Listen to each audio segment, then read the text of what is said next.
সূরা ফাতিহা এতটাই বরকতময় এবং ফজিলতপূর্ণ যে সূরা ফাতিহা নাজিল হওয়ার সময় শয়তানও কেঁদেছিল। আসসালামু আলাইকুম। চ্যানেল কোরআন ও হাদিসের বাণীতে আপনাদের সবাইকে স্বাগতম। আজ আমরা জানবো সূরা ফাতিহার ফজিলত ও আমল সম্পর্কে। সাথেই থাকুন। পবিত্র কোরআনের প্রথম সূরা আল ফাতিহা মক্কায় নাজিল হওয়া সর্বপ্রথম পূর্ণাঙ্গ একটি সূরা। এর বিশেষ বৈশিষ্ট্য, মর্যাদা ও বিষয়বস্তুর উপর প্রতি লক্ষ্য রেখেই ফাতিহা নামকরণ করা হয়েছে। প্রথম 3 আয়াতে মহান আল্লাহর প্রশংসা করার পদ্ধতি, পরের 4 আয়াতে ইবাদতের তৌফিক, পূর্ণ হিদায়াত ও নেক বান্দার মধ্যে শামিল থাকার প্রার্থনা শিক্ষা দেওয়া হয়েছে। সর্বাধিক গুরুত্বপূর্ণ এই সূরার ফজিলত ও আমল সম্পর্কে সংক্ষেপে আলোচনা করা হলো। সূরা ফাতিহার বরকতময় নাম।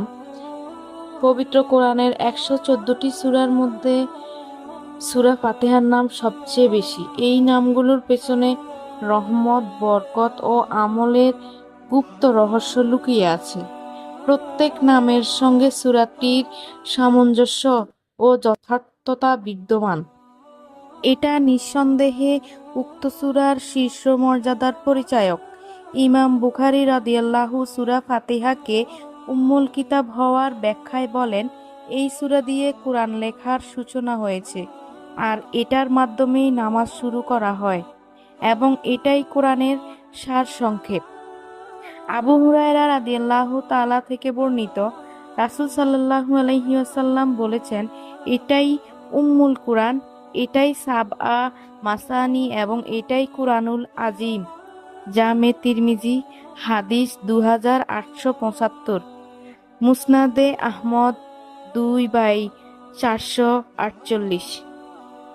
এ সূরার প্রসিদ্ধ 5টি নাম: আল কুরআন, আল ফুরকান, আল কিতাব, আত-তানজিল, সাবউল মাসানি। সূরা ফাতিহা নবীকে দেওয়া আল্লাহর উপহার। সূরা ফাতিহা রাসূল সাল্লাল্লাহু আলাইহি ওয়াসাল্লামকে দেওয়া আল্লাহর বিশেষ উপহার। ইবনে আব্বাস রাদিয়াল্লাহু তাআলা বলেন, জিবরাইল আলাইহি ওয়াসাল্লাম নবীজির কাছে উপবিষ্ট ছিলেন। হঠাৎ উপরের দিকে তিনি একটি আওয়াজ শুনতে পেয়ে নিজের মাথা তোলেন এবং বলেন, এটি আসমানের একটি দরজা যা আজই খুলে দেওয়া হলো। আজকের দিন ছাড়া কখনো তা খোলা হয়নি। তখন সে দরজা দিয়ে একজন ফেরেশতা অবতরণ করলেন। তিনি বলেন, ইনি একজন ফেরেশতা, আজ ছাড়া অন্য কখনো তিনি অবতরণ করেননি। এরপর ওই ফেরেশতা সালাম করে বলেন, 2টি নূরের সুসংবাদ গ্রহণ করুন যা আপনাকে দেওয়া হয়েছে এবং যা আপনার আগে আর কোনো নবীকে দেওয়া হয়নি। তা হলো সূরা ফাতিহা ও সূরা বাকারার শেষ অংশ। এই দুটির যে কোনো হরফ আপনি পাঠ করবেন তা আপনাকে দিয়ে দেওয়া হবে, অর্থাৎ এতে দোয়ার বিষয়বস্তু আছে, তা কবুল করা হবে। সহিহ মুসলিম হাদিস 1750। সূরা ফাতিহার গুরুত্ব তাৎপর্য অনেক। মুমিন বান্দার তিলাওয়াত মহান আল্লাহ শুনেন, পঠিত আয়াতের জবাব দেন। উবাই বিন কাব রাদিয়াল্লাহু থেকে বর্ণিত, রাসূল সাল্লাল্লাহু আলাইহি ওয়াসাল্লাম বলেছেন, আল্লাহ তাআলা তাওরাত ও ইনজিলে উম্মুল কুরআনের মতো কিছু অবতীর্ণ করেননি, যা হলো সাবউল মাসানি।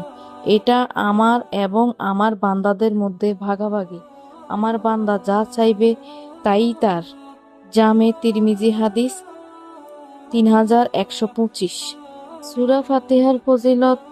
সব নামাজে সূরা ফাতিহা পাঠ করা ওয়াজিব। এটা ছাড়া নামাজ হয় না। পবিত্র কোরআনে এসেছে, হে নবী, আমি আপনাকে বারবার পঠিতব্য 7টি আয়াত অর্থাৎ সূরা ফাতিহা ও মহান কুরআন দান করেছি। সূরা হিজর আয়াত 87। আবু হুরায়রা রাদিয়াল্লাহু তাআলা থেকে বর্ণিত, রাসূল সাল্লাল্লাহু আলাইহি ওয়াসাল্লাম বলেন, যখন ইমাম বলবে গায়রিল মাগদুবি আলাইহিম ওয়ালাদ-দাল্লিন, তখন তোমরা পড়বে আমিন। যার পড়া ফেরেশতাদের পড়ার সময় হবে তার আগের গুনাহ মাফ করে দেওয়া হবে। সহিহ বুখারী হাদিস 4133। 23।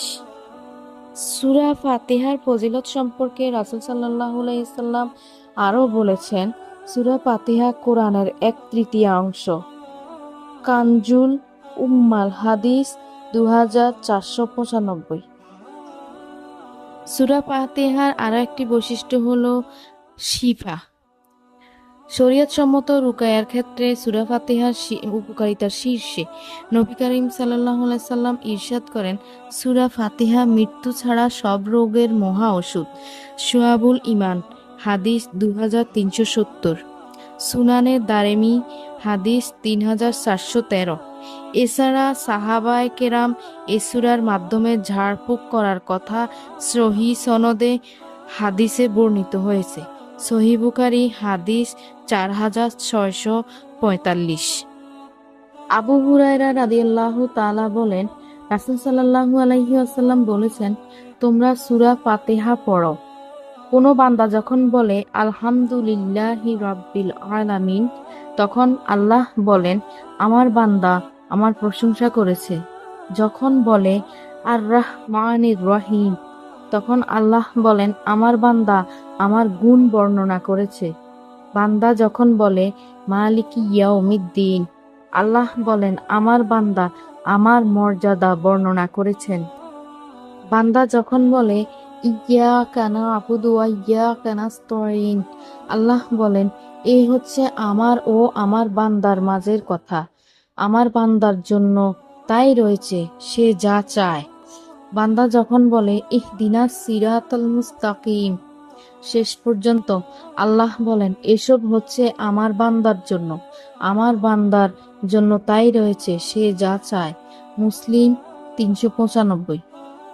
আল্লাহ তাআলা মুসলিম উম্মার প্রত্যেককে সূরা ফাতিহার সুগভীর তাৎপর্য অনুধাবন করার এবং সে অনুযায়ী জীবন পরিচালনা করার তৌফিক দান করুন। আমিন। চ্যানেলটি সাবস্ক্রাইব করে বেল আইকনে ক্লিক করে নোটিফিকেশন অন করে রাখুন। ভালো লাগলে লাইক, কমেন্ট, শেয়ার করুন। আল্লাহ হাফেজ। আসসালামু আলাইকুম।